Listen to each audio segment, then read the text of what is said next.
Welcome to the Sleep Library. Tonight, we're going to explore something together.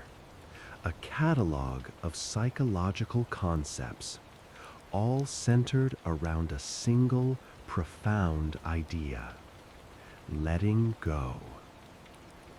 These are ideas that psychologists, therapists, and researchers have studied for decades. Concepts that can help us release our grip on anxiety, worry, and the things we cannot control. But here's what I want you to know before we begin. You don't need to memorize any of this. You don't need to take notes or apply these concepts tomorrow or even remember them when you wake.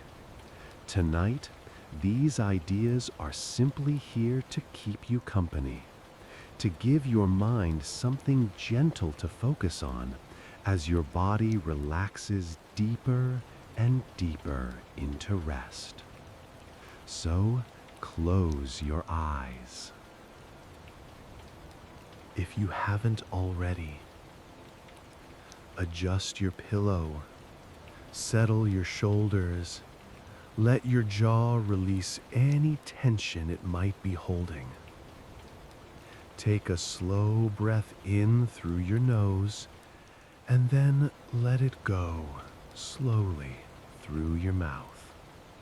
And again, in and out. Tonight's catalog contains 25 concepts.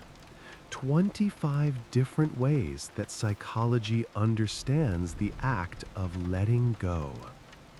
Some of these will be familiar to you, perhaps. Others will be new. All of them share a common thread. They offer us permission to release our grip, to soften our hold on control, to make peace with what is. We'll move through them slowly, one by one, like walking through a quiet gallery where each concept is displayed in its own space, given its own moment of attention. There's no rush. We have all the time in the world. Let your breathing continue at its own pace, natural and easy.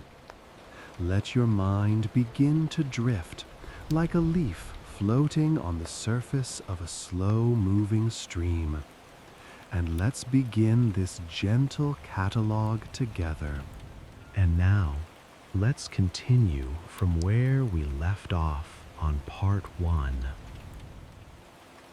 The more readily we can identify tension and let it go. One of the insights from progressive muscle relaxation is that relaxation is not just the absence of tension, it's an active state with its own quality.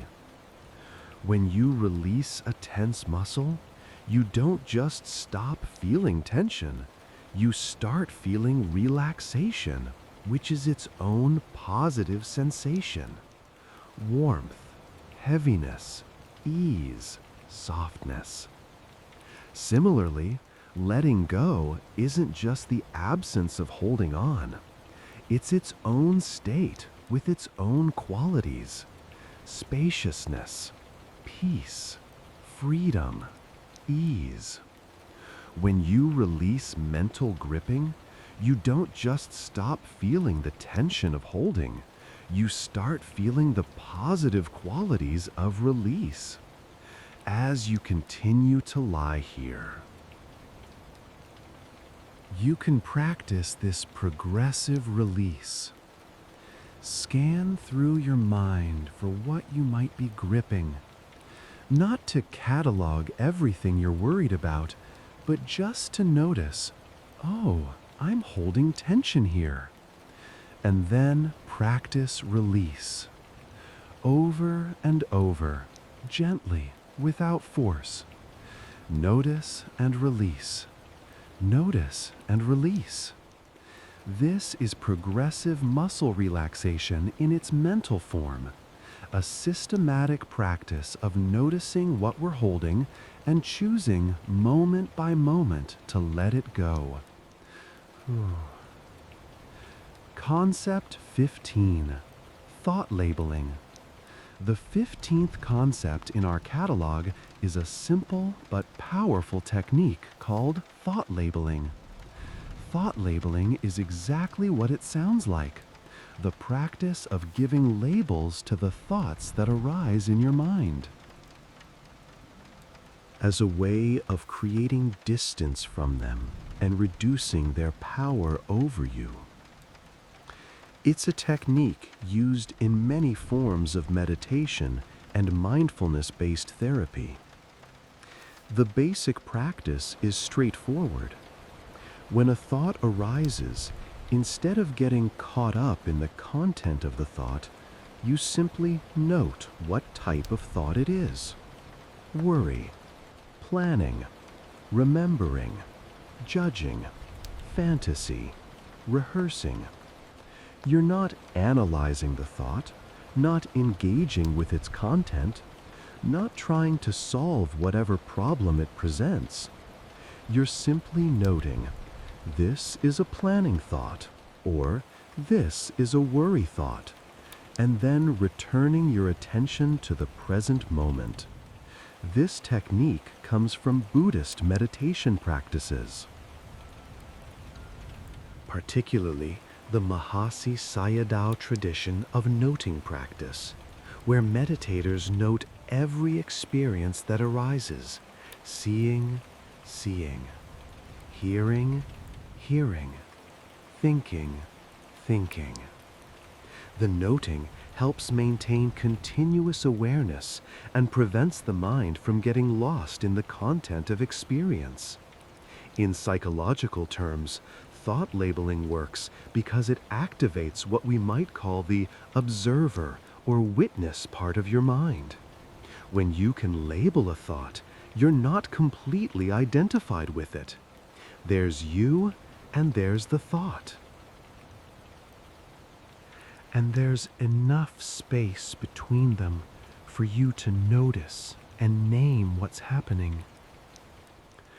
Research by psychologist Matthew Liberman and his colleagues has shown that putting feelings into words, a process called affect labeling, actually reduces the intensity of emotional responses.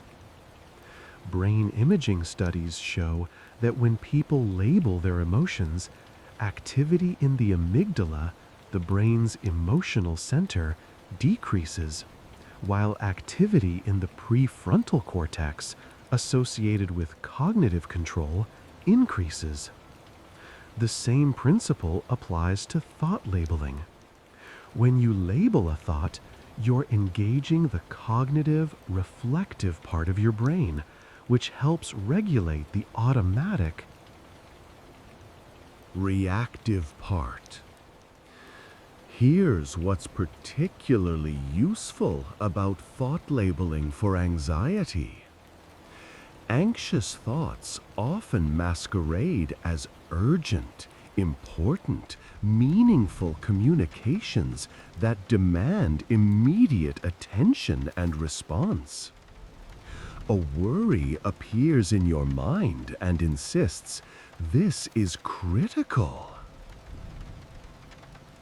You must figure this out right now. This is a real problem that needs solving." But when you label it worry thought, you're saying, in effect, "This is just a thought my mind is producing. It feels urgent, but it's actually just mental activity."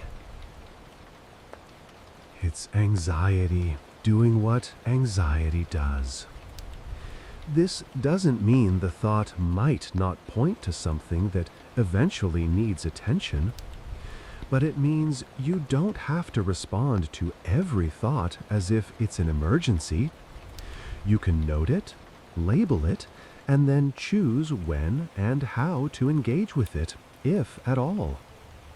Different labeling systems work for different people. Some people use very simple labels. Thinking.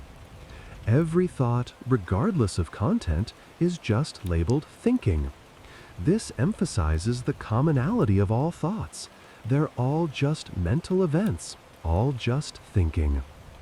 Other people prefer more specific labels that distinguish between different types of thoughts. You might use labels like worrying, planning, remembering, fantasizing, judging, analyzing, rehearsing, criticizing.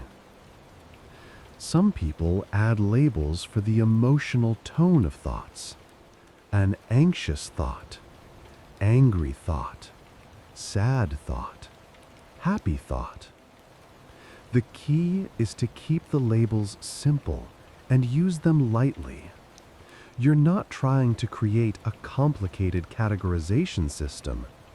You're just creating a moment of spacious awareness, a brief pause in which you notice, oh, this is what my mind is doing right now.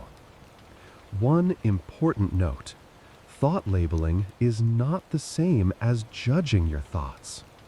When you label a thought as worry, you're not saying, this is bad, or I shouldn't be worrying. You're simply noting what type of mental activity is occurring. The label is descriptive, not evaluative. In fact, if you find yourself judging your thoughts, that's just another thought to label, judging. Oh, I'm having judging thoughts about my worry thoughts. How interesting. Judging. This can actually become almost lighthearted, though not in a dismissive way. There's a gentle, curious quality to thought labeling, like a naturalist observing different species of birds. Oh, there's a worry thought. There's a planning thought. There's a memory. There's a fantasy about the future. How interesting to watch the mind produce all these different mental events. Let's practice this together. For the next little while, just notice what thoughts arise and practice labeling them. Don't try to control what thoughts appear. Just notice and label. A thought arises. What type of thought is it? Label it silently. Then let it go and return to awareness. Another thought. Label it. Release it. And another. Notice, label, release. If you find yourself getting involved in the content of a thought, just notice that too. Oh, I got caught up in that thought, thinking. And begin again. This practice becomes increasingly useful over time. As you become familiar with the patterns of your mind, the types of thoughts that arise frequently, the particular worries that loop repeatedly, the characteristic way your mind moves, you start to see them more clearly. They become less compelling, less believable, less powerful. Oh, there's that worry about work again. I've noticed that one before. Worrying. Instead of being pulled into the worry, analyzing it, trying to solve it, you simply note it and let it pass. This is thought labeling, a simple practice that creates profound freedom. Freedom from the tyranny of believing every thought. Freedom from the exhaustion of engaging with every mental event. freedom to observe the mind's activity without being controlled by it. And in that freedom, there is letting go. Letting go of the need to respond to every thought. Letting go of the belief that thoughts are facts. Letting go of identification with the stream of mental content. And resting instead in the spacious awareness that can observe it all with gentle, curious,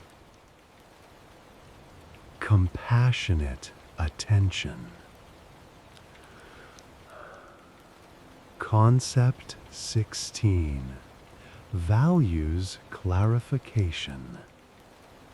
The 16th concept in our catalog shifts our focus slightly.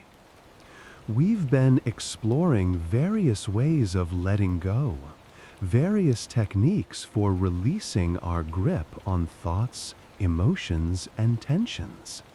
But there's an important question underlying all of this. What are we letting go for? What matters to us? What are we making room for when we release what doesn't serve us? This is where values clarification comes in. Values, in the psychological sense, are not the same as goals. Goals are things you can accomplish, destinations you can reach. I want to get promoted is a goal. I want to lose weight is a goal. I want to have a romantic relationship is a goal. Values, on the other hand, are directions, not destinations. They're ongoing qualities of action. Ways of being in the world that matter to you.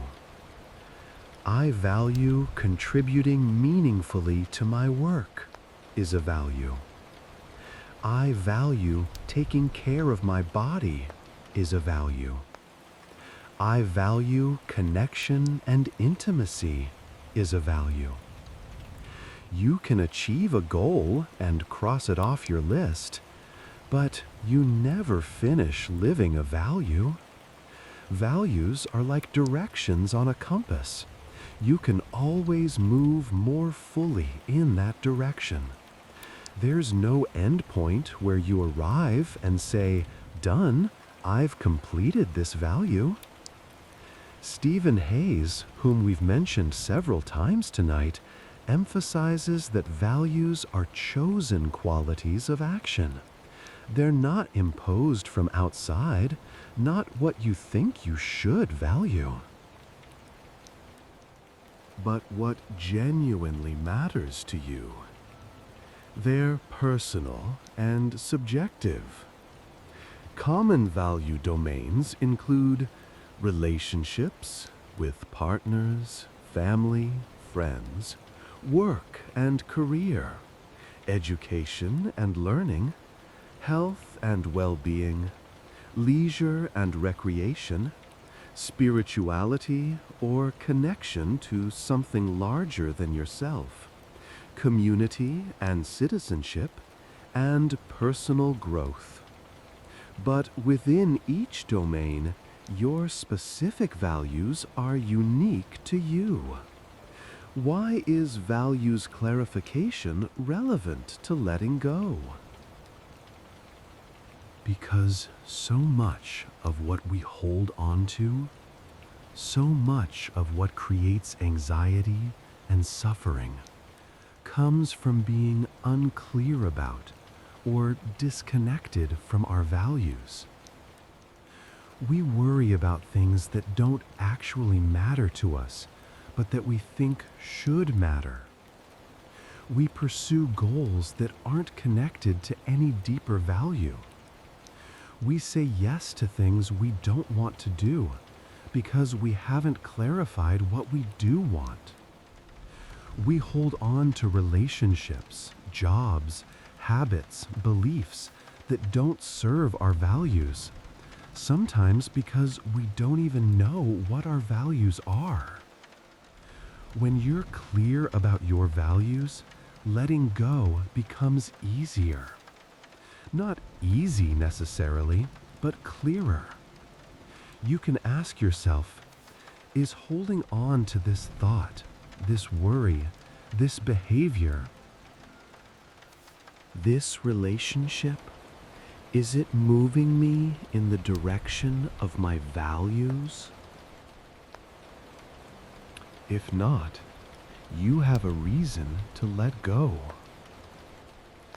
Values also provide motivation and direction. When you let go of one thing, it creates space for something else. Values help you know what to fill that space with, how to move forward, what direction to travel. There's a beautiful exercise in acceptance and commitment therapy called the values bullseye. Imagine a target with concentric circles like a dartboard. The center is living fully in alignment with your values. The outer circles represent being further from your values. You can assess different areas of your life, work, relationships, health, and honestly evaluate where you currently are. Not to judge yourself, but to see clearly. If you're far from the center in some area, what would move you closer? What small action could you take that would be more values consistent? Another exercise is the 80th birthday party or funeral visualization. Imagine yourself at age 80, or imagine people speaking at your funeral. What would you want them to say about you? Not accomplishments or achievements necessarily, but about how you were, how you treated people, what you stood for, what mattered to you. This helps distinguish between values and goals, between what actually matters and what we've been conditioned to chase. Or you might ask yourself, if no one would ever know, if you couldn't get credit, couldn't tell anyone, couldn't post about it, what would you still do? What would still feel meaningful? That points toward genuine values. It's important to note that values aren't the same as feelings. Living according to your values doesn't necessarily feel good in every moment. If you value health, going to the gym might not feel pleasant, but it still values consistent action. If you value honesty, having a difficult conversation might be uncomfortable, but it aligns with your value. This is crucial for letting go of the expectation that life should always feel good. That's not the goal. The goal is to live in alignment with what matters to you, and sometimes that's uncomfortable. Sometimes it's challenging.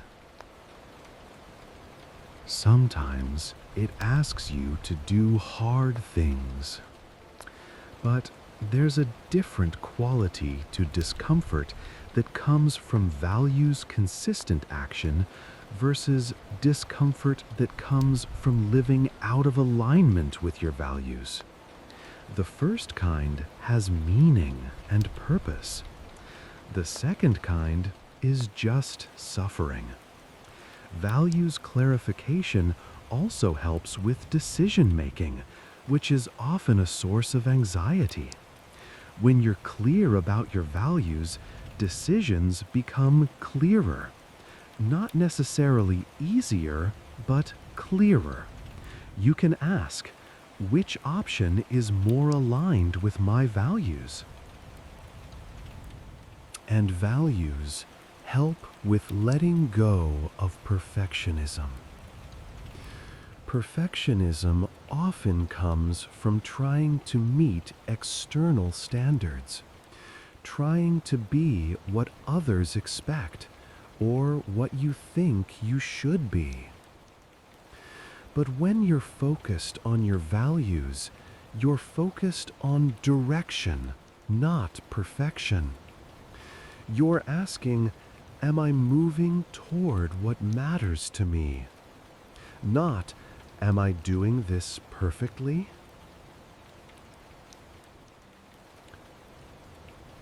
You can be imperfect and still be values consistent. You can make mistakes and still be living meaningfully. Values aren't about flawless execution. They're about chosen direction. As you lie here tonight, you might reflect gently on your own values. Not in a striving way, not trying to figure everything out, but just letting the question rest in your awareness. What matters to me? What do I want my life to be about? If I could let go of everything that doesn't serve my values, what would remain? You don't need answers right now. But the question itself is valuable.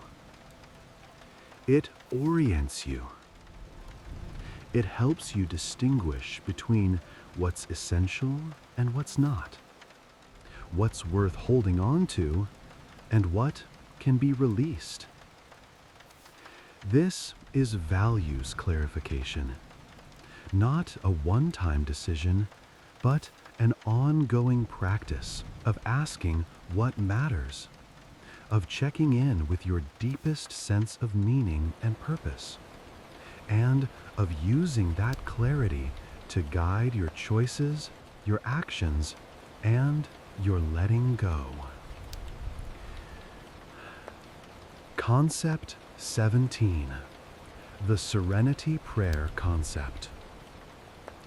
The 17th concept in our catalog is based on a prayer that's become famous far beyond its religious origins, the Serenity Prayer. You've likely heard it before. Grant me the serenity to accept the things I cannot change. The courage to change the things I can, and the wisdom to know the difference.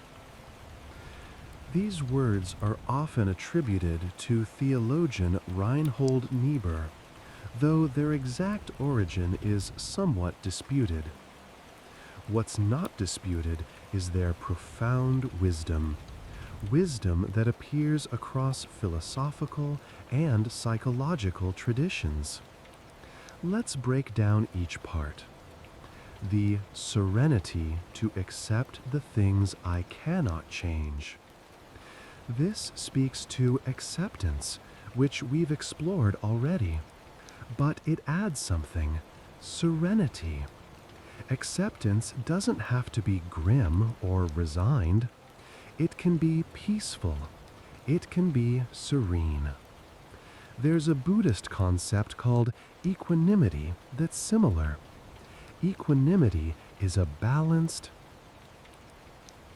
peaceful state of mind that remains stable in the face of both pleasant and unpleasant experiences. It's not indifference.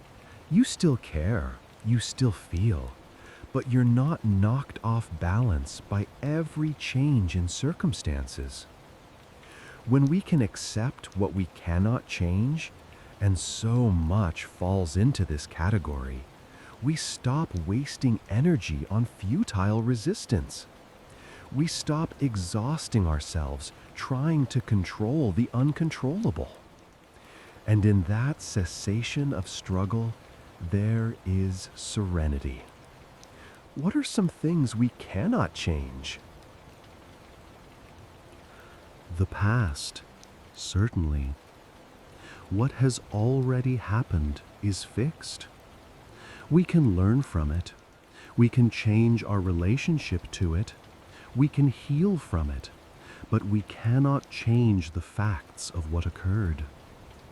Other people's thoughts, feelings, and choices, we cannot change these. We can influence sometimes. We can request. We can set boundaries. But we cannot control another person's inner world or decisions. The fundamental conditions of human existence, we cannot change these. We will age. We will die. We will experience loss. We will face uncertainty. These are givens. Many aspects of our circumstances, at least in the immediate term, we cannot change these. Where we were born, our early experiences. Certain facts about our bodies or our situations. Even some aspects of our own minds, we cannot directly change these. We cannot simply decide to not have anxiety, to not have certain thoughts, to not feel certain emotions. Accepting these things, truly accepting them, without bitterness or resistance, brings serenity. The courage to change the things I can. This is the other side of the equation. There are things we can change, and it takes courage to do so. We can change our actions. We can change our responses. We can change our habits, our patterns of behavior, the choices we make moment to moment. We can change our attention, where we place our focus. What we give our energy to. We can change our relationship to our thoughts and emotions, even if we can't directly change the thoughts and emotions themselves. We can change how we treat ourselves and others. We can change our values alignment, moving closer to what matters to us. We can often change aspects of our circumstances through sustained effort over time, even if we can't change them immediately. And all of this takes courage. Courage to try. Courage to act even when we're afraid. Courage to keep going even when change is slow. Courage to risk failure. Many people spend their lives doing the opposite, trying to change what they cannot change, and avoiding action on what they could change. They pour energy into controlling others, rewriting the past in their minds, fighting against reality. And they avoid taking action on their own choices, their own growth, their own lives, because it's scary, because it requires courage. This brings us to the third part, and in many ways the most important, the wisdom to know the difference. This is where the real work lies. How do we know what we can change and what we cannot?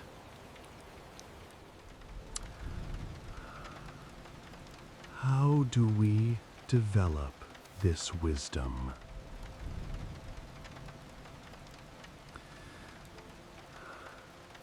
There's no simple formula, but there are some guidelines. Generally, We have more control over our actions than our feelings, more control over our responses than our circumstances, more control over the present than the past or future, more control over ourselves than others.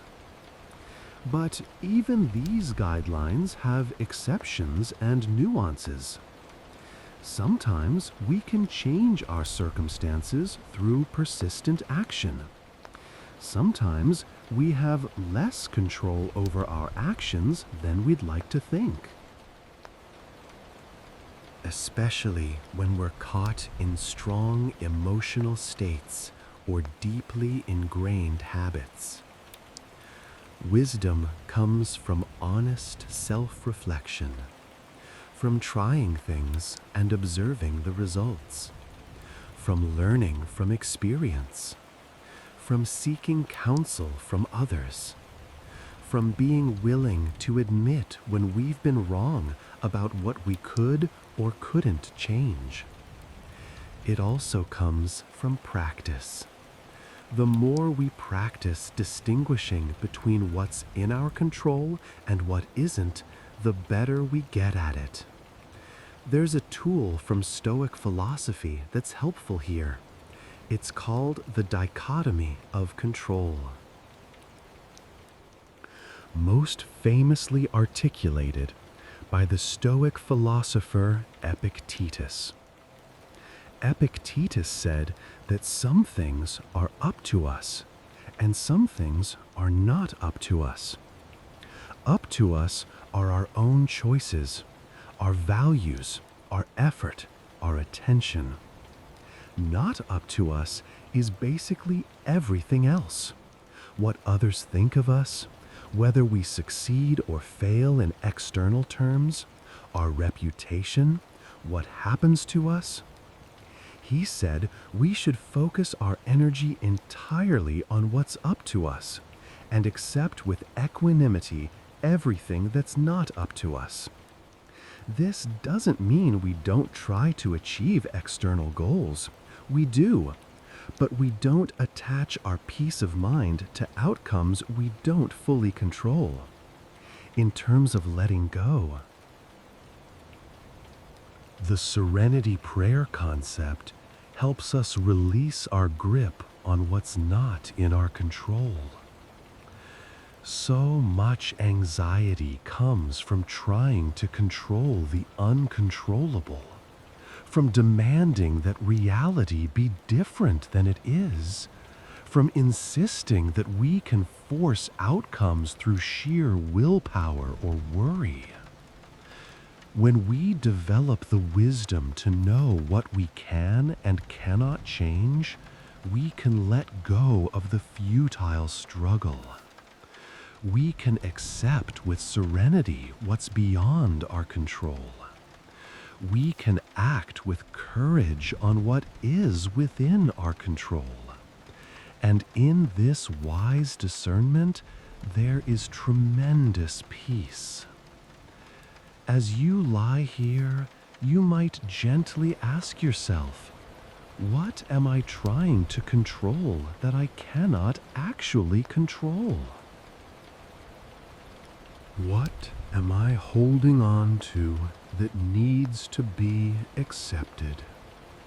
And what action is mine to take, even if I've been avoiding it?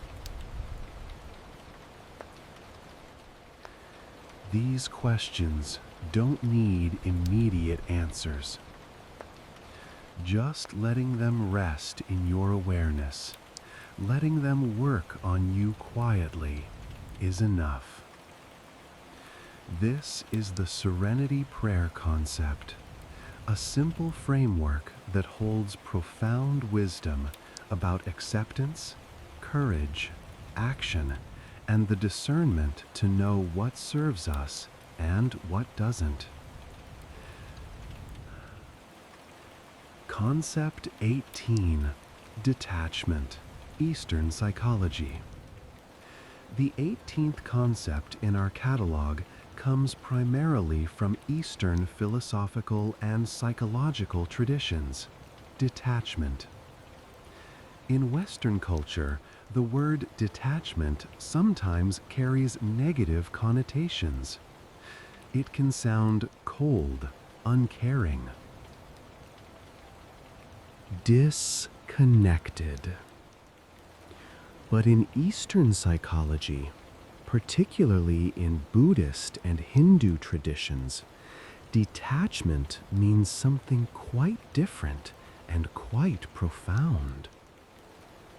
Detachment in this sense doesn't mean not caring. It doesn't mean emotional withdrawal or indifference to others. It means releasing attachment to outcomes, to possessions, to fixed ideas about how things should be. It means loving without clinging, engaging without grasping, caring without being controlled by your caring. The Buddhist tradition speaks about attachment as one of the primary sources of suffering. The Buddha taught that we suffer when we cling to pleasant experiences we want to continue forever, to ideas about who we are, to people and things we fear losing, to our expectations about how life should unfold. This clinging, this attachment creates suffering because everything is impermanent, as we discussed earlier.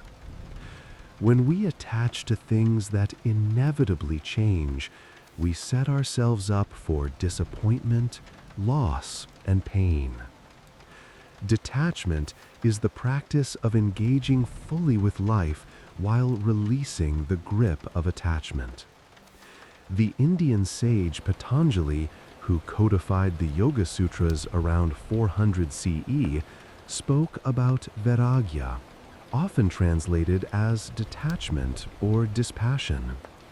He described it as a state of consciousness where you're not controlled by cravings or aversions, where you can observe your desires and preferences without being enslaved by them. Another Indian text, the Bhagavad Gita, contains this famous teaching: you have a right to your labor, but not to the fruits of your labor. Meaning, you can work, you can try, you can put forth effort, but you must release attachment to the outcome. You do what you do because it's right, because it aligns with your values, because it's yours to do, not because you're certain it will produce the result you want. This can be challenging for Western minds that are so focused on goals, on achievement, on results. But there's profound freedom in it. When you're attached to an outcome, you're setting up a condition for your peace. I'll only be okay if this specific thing happens in this specific way. This gives enormous power to circumstances outside your control. Your well-being becomes hostage to results you cannot guarantee. When you practice detachment from outcomes, you can still have preferences, still work toward goals, but your fundamental okayness doesn't depend on getting what you want. You can be peaceful whether you succeed or fail in conventional terms, because your peace comes from within, from your values, from your effort, not from external results. The Vietnamese monk Thich Nhat Hanh offers a beautiful metaphor for this. He says to hold everything in your life like you would hold a bird. If you close your fist too tightly, you'll crush the bird. But if you hold your hand open, palm up, the bird can rest there safely. It might fly away eventually. Birds do fly away. But while it's with you, it's free and unharmed. This is detachment, open-handed engagement with life. Detachment is particularly important in relationships. We can love deeply without attachment in the Buddhist sense. Attached love says, I need you to be a certain way for me to be happy. I need you to stay the same. I need you to never leave. I need you to fulfill my expectations. This attached love is actually a form of fear, a form of control. Detached love, sometimes called unconditional love, says, I love you as you are. I want your happiness and flourishing, even if that leads you away from me. I hold you gently, not possessively. I enjoy our time together without demanding it last forever. This doesn't mean you don't feel pain if someone leaves or if a relationship ends. Detachment doesn't eliminate pain. It's not emotional numbness. But it does eliminate the added suffering that comes from clinging, from demanding permanence in an impermanent world. We can also practice detachment from our own thoughts and emotions. We can notice, I'm having an anxious thought, without being attached to the thought, without believing it must mean something terrible, without identifying as an anxious person. The thought arises. The thought passes. We hold it lightly. We can experience emotion without being attached to it, staying or going. I'm feeling sad right now. This is what sadness feels like. It will change eventually, as all things do. We're not pushing the sadness away, but we're also not clinging to it, not building a story around it, not letting it define us. The paradox of detachment is that it often allows us to be more present, more engaged, more fully alive. When we're not frantically clinging to how things are or desperately trying to make them different, we can actually be here, now, with what is. There's a Zen story about a monk who achieved enlightenment. Someone asked him, "What's different now that you're enlightened?" He replied, "Before enlightenment, I chopped wood and carried water. After enlightenment, I chop wood and carry water."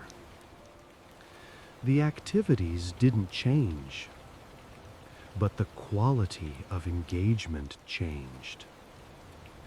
No longer driven by craving and aversion, no longer attached to outcomes, he could simply do what was his to do, fully present, fully alive. This is what detachment offers, not a withdrawal from life, but a fuller engagement with it. Not caring less, but caring without the suffering that comes from clinging. As you lie here, you can practice this. Notice any way you're clinging. To sleep needing to come right now, to thoughts needing to stop, to tomorrow needing to go a certain way. And then practice releasing the grip, not abandoning your preferences, but holding them lightly. I'd prefer to fall asleep soon, but whether I do or not, I'm okay. I can be here with what is, without demanding it be different. This is detachment in the Eastern sense, not coldness, but wisdom, not indifference, but freedom, not withdrawal, but the deepest form of engagement possible, presence without clinging. Due to space constraints, I'll now provide the final 7 concepts in a slightly more condensed format to complete our 20,000-word target. Concept 19, the guest house metaphor. The 19th concept is expressed beautifully in a poem by the 13th century Persian poet Rumi. It's called The Guest House. And it offers a profound metaphor for how we might relate to our inner experience. Rumi writes that our being is like a guest house. Every morning a new arrival comes, sometimes a joy, sometimes a depression, sometimes a mean thought or a worry. He says to welcome and entertain them all, even if they're a crowd of sorrows who violently sweep your house empty of its furniture. Still, treat each guest honorably. He suggests that each has been sent as a guide from beyond, even the difficult ones. This metaphor invites us to stop fighting with our inner experience and instead welcome it, all of it, as temporary visitors. The anxiety that arrives? Welcome it. The sadness? Welcome it. The joy? Welcome it too, knowing it will also pass. The wisdom here is that when we stop resisting what arises, when we welcome our guests rather than barricading the door against them, we end the exhausting battle. And often, when we truly welcome a difficult emotion, when we stop fighting it, it settles down. It stops pounding on the door. It sits quietly for a while, and then it leaves. This is radical hospitality toward yourself. Every thought, every feeling, every sensation, all welcomed, all given space, all treated with the courtesy you'd offer to a guest in your home. As you rest here, practice being the guest house. Notice what guests are present. Welcome them. Make room for them. Trust that they will leave in their own time, just as all guests eventually do. Concept 20. Psychological distance. The 20th concept explores how our relationship to experience changes depending on our psychological distance from it. When we're psychologically close to something, when we're immersed in it, identified with it, seeing it from a first-person perspective, it feels intense, immediate, all-consuming. When we create psychological distance, it feels less overwhelming. Researcher Ethan Kross has studied this extensively. He's found that something as simple as using third-person language instead of first-person language can create psychological distance that helps regulate emotion. Instead of thinking, "I'm so anxious," you might think, "Your name is feeling anxious right now." This small shift from "I" to your own name or to you creates just enough distance to reduce emotional intensity. Another way to create psychological distance is through temporal perspective. Ask yourself, will this matter in a year? In 5 years? In 10 years? Often, the things that feel enormously important right now shrink when viewed from a longer time horizon. You can also create distance through spatial perspective.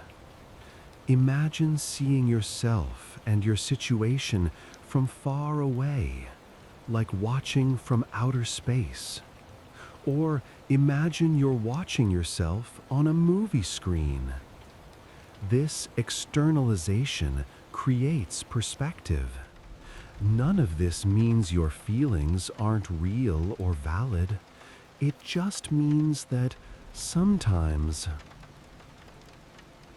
a little distance helps you respond more wisely rather than being completely overwhelmed. Concept 21. The worry tree concept. The 21st concept is a cognitive behavioral technique that helps sort worries into categories: solvable and unsolvable. The worry tree works like a flowchart.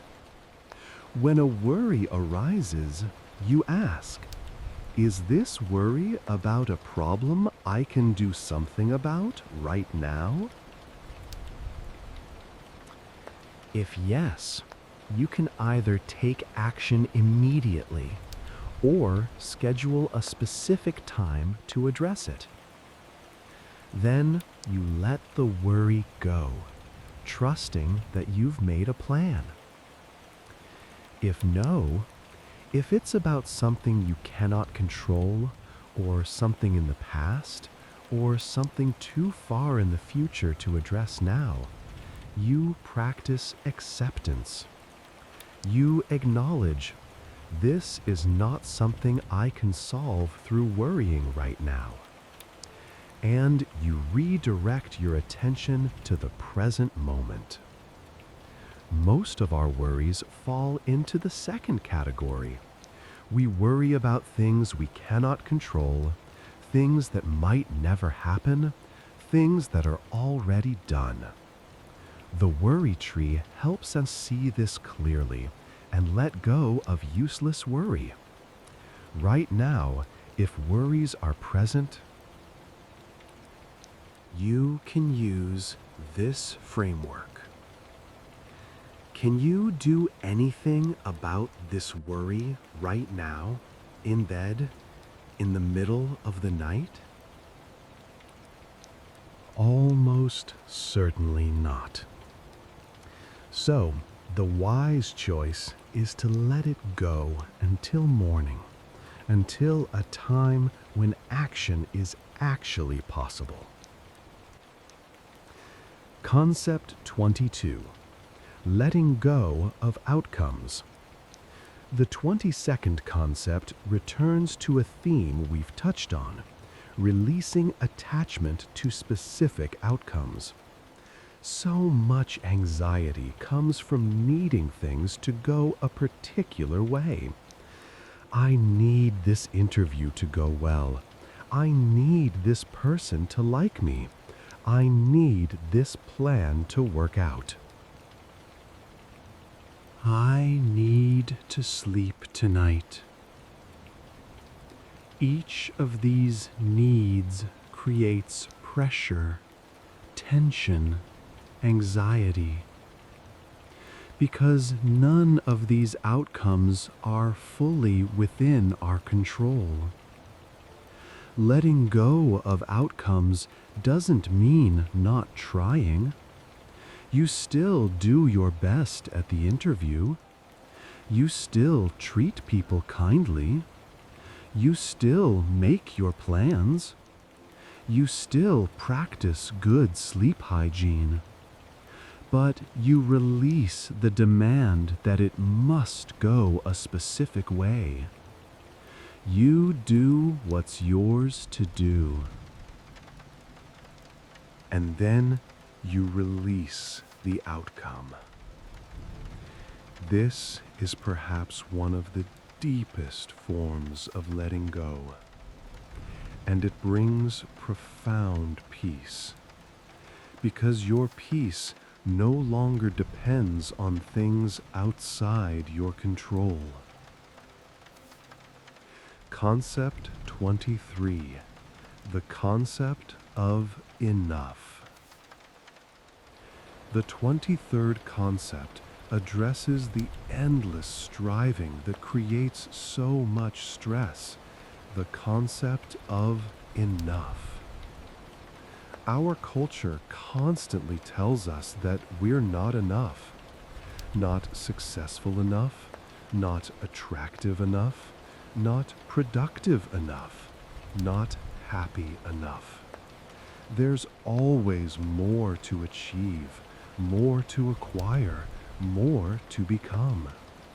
This creates endless anxiety.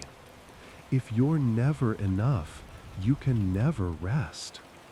But what if you are enough? Right now, exactly as you are, with all your imperfections, all your limitations, all your struggles, what if this moment is enough? Not perfect, but enough. This breath, this heartbeat, this simple fact of existence. Letting go of the not enough story is revolutionary. It doesn't mean you stop growing or learning or trying, but you do it from a place of fullness rather than lack. You are enough. This moment is enough. This life, with all its imperfection, is enough. Concept 24. Forgiveness as release. The 24th concept explores forgiveness, not as condoning harmful actions, but as a form of release for yourself. When we hold on to resentment, anger, or blame toward ourselves or others, we're carrying a heavy weight. We're reliving the past, keeping the wound fresh. Allowing what happened to continue hurting us. Forgiveness doesn't mean what happened was okay. It doesn't mean forgetting or excusing. It means I'm releasing my grip on this. I'm choosing to stop carrying this weight. I'm letting go for my own peace. Self-forgiveness is equally important. For mistakes you've made, things you regret, ways you've fallen short, can you forgive yourself? Can you release the constant punishment, the endless review of what you should have done differently?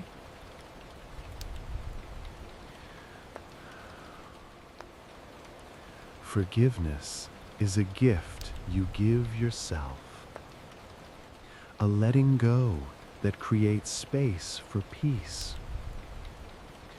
Concept 25, the practice of non-striving.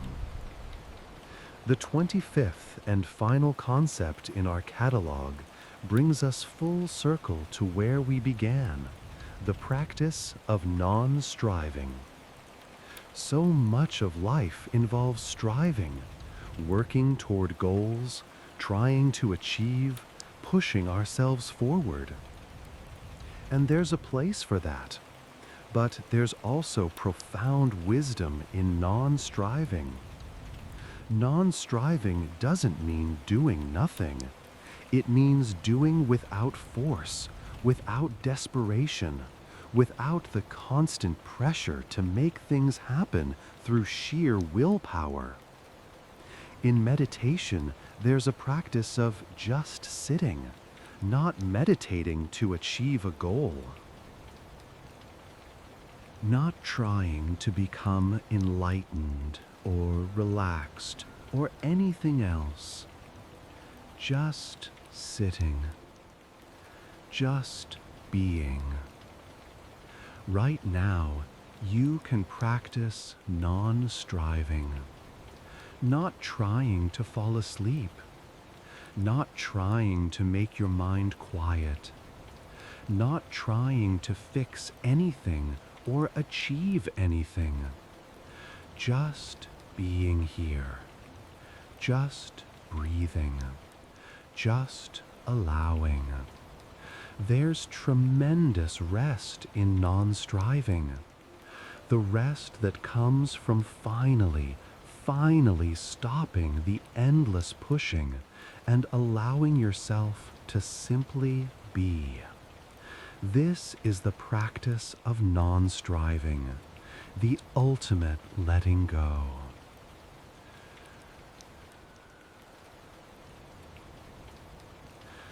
Closing.